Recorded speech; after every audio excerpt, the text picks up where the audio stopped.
It's not hard to find people who laugh at astrology, but the advent of the coronavirus pandemic actually stands as a testament to a greater understanding of how the cycles of our universe work.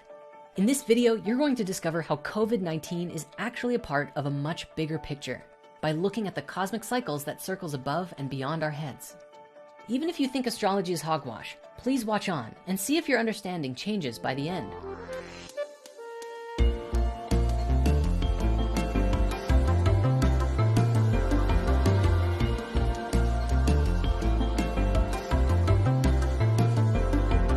In astrology, there's something called a conjunction, which is any time that two planets line up with each other in the sky, which is said to strengthen the energies of the two. Along with normal conjunctions, there are also great conjunctions, which happen between the outer planets, Jupiter and beyond. 2020 is a year of several great conjunctions, and today I'd like to discuss one in particular, Jupiter-Pluto, which is what's happening right now. Jupiter, by its nature, is said to bring expansiveness, and Pluto brings about transformative change, death and rebirth, and also it makes big things small and small things big. Curiously, when we look at the history of Pluto-Jupiter conjunctions, we see this recurring theme of extreme magnification. I'm going to take you through a few key dates in time to show you what I mean. Just so you know, every single date we discuss aligns with a Pluto-Jupiter conjunction. And really quick, before I begin, I just want to thank Patrick Watson and the Astro Twins for their work in compiling this information.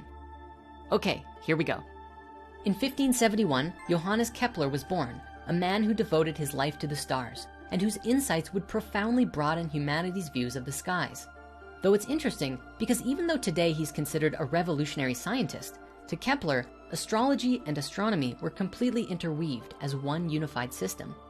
In 1596, Kepler published the Mysterium Cosmographicum, and in 1608, he wrote Somnium and invented the Keplerian telescope. And in 1620, Kepler completed his 3 laws of planetary motion, the work that would be tremendously influential for modern astronomy and work that even inspired Isaac Newton to build off of when scientifically describing motion and gravitation. Now, while all of this was happening, in 1590, we see a Jupiter-Pluto opposition, where they are across from each other in the sky, and we have the invention of the compound microscope and the first telescope, although the first patent wasn't filed until a bit later. Continuing in this, in 1623, Antony van Leeuwenhoek, the father of microscopy, was born, and like Kepler, his scientific method was bound hand in hand with his spiritual faith. He became the first person to observe microscopic life in 1657, another Jupiter-Pluto conjunction. In 1663, Robert Hooke popularized microscopic images. In 1838, scientists Schleiden and Schwann formulated cell theory, the idea that all living organisms are composed of cells, a basic unit of life.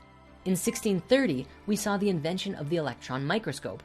In 1894, we saw the birth of Lemaitre, the man who invented the Big Bang theory, the idea that everything in existence came from an infinitely small primeval atom, which he proposed in 1930, during another conjunction. Oh, this is a fun one. In 1894, the Lowell Observatory opened.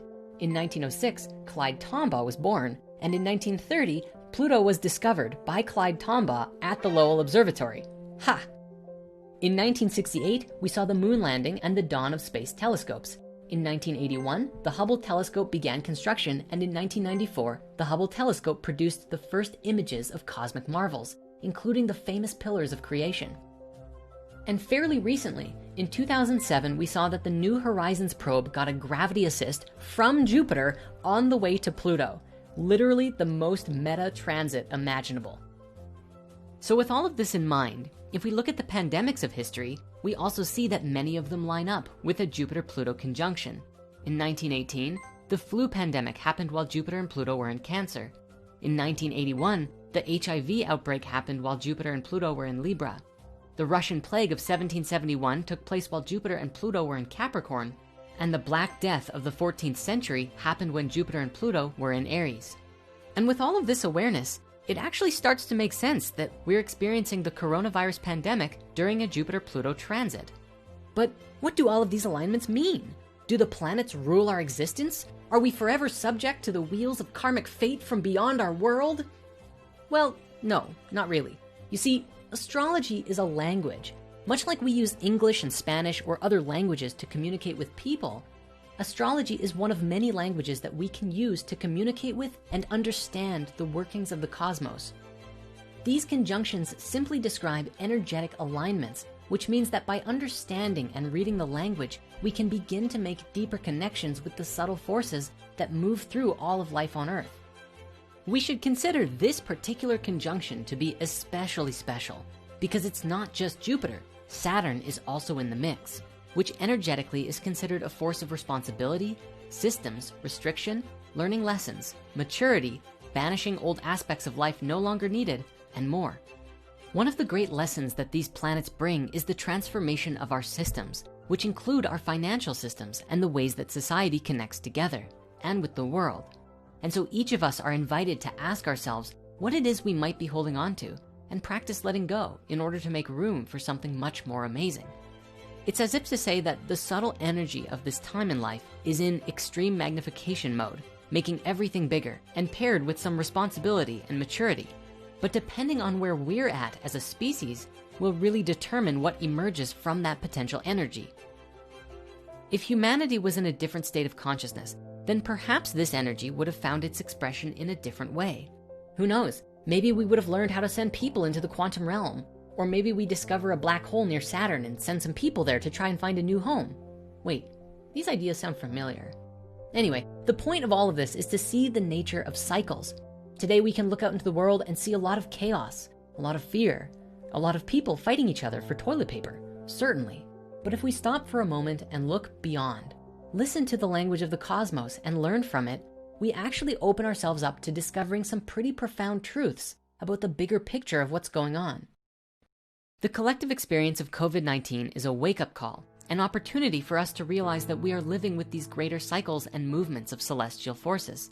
And these forces are how we learn to interact with the universe on greater levels. And that if we can make sense of those, we can really prepare well for the other changes that are to come. Remember, 2020 has several great conjunctions, and this is only the beginning. And the changes that are initiated through this period of time will last long into the future, forever shaping humanity into a more vibrant species than ever before. If only we can learn the lessons that we're here to learn. So now, how can we take all of this information, this awareness, and make it practical? First, I think it's important that we allow ourselves to relax a bit, especially if we're feeling anxious from the collective fear that is raised over the coronavirus pandemic. By seeing that this isn't unprecedented or out of nowhere, but the closure and reopening of a cosmic cycle that is here to teach us lessons, it gives us the space to breathe. Shifting our mindset from doom and gloom to opportunities to learn and grow is one of the best things we can do for ourselves. Second, considering this is a time of magnification, now is a great time to zoom into our own lives or the world around us and learn. So many of us are quarantined at home right now, living in isolation, and yet so many of us have the whole world at our fingertips through our computers. Use the opportunity to learn, to grow, and to evolve your awareness. Learn something new. A new language, a new topic, a new meditation, whatever it is, just learn something new. We must acknowledge that we are the creators of our reality, and collectively, we are the ones who have to deal with the pandemic at hand. The truth is, this is the first global event in a long time that acts as a unifying point in history as the world sets its focus on the same issue and not in conflict with each other, but against a force that's hard to quantify. This is like a very low impact version of something like a great flood. Some narrative that universally affects everyone's lives at the same time. While everyone's attention is focused together, there is a fantastic opportunity to spread love and compassion for each other and the whole world. And if you're someone who really wants to dive into the deep end, I'd like to offer you a download of the new Emerald Tablets of Thoth the Atlantean, the Aquarian edition. This is a new modern edition of the Emerald Tablets, which I was guided to produce after a visionary experience with Thoth himself. And today you can get this free download on the Spirit Mysteries website. Enjoy.